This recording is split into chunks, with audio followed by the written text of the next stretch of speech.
Son vaxtlar məsələn başqa sahələrdə bizə gələn şikayətlərdə onu göstərir ki, həm müsahibə mərhələsində, həm də ehtiyat kadrlarının təyinat mərhələsində kifayət qədər çatışmazlıqlar var və bir çox hallarda bu müsahibələr formal xarakter daşıyır. Və burada da kökündə dayan əsas məsələ müqaviləli işçi himayədarlığı problemidir və orqan rəhbərlərinin belə qanunsuzluqları cəhdin arxasında əsas məqsəd də məhz həmin saxta və qeyri-legal yollarla, xüsusi tanış və tapşırıqla vəzifələri ələ keçirən müqaviləli şəxsləri saxlamaqdır.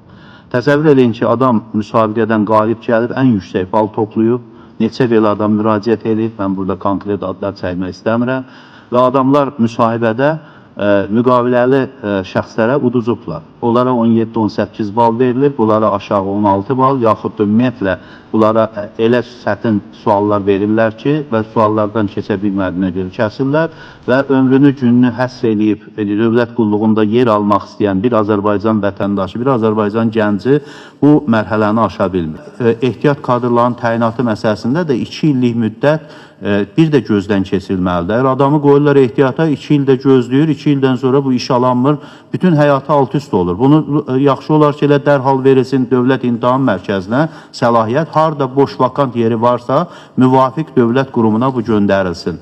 Ona görə də bu kimi məsələlər vətəndaşların narazı salan məsələlərdir. Ümid edirəm ki, bu istiqamətdə işlər görüləcək.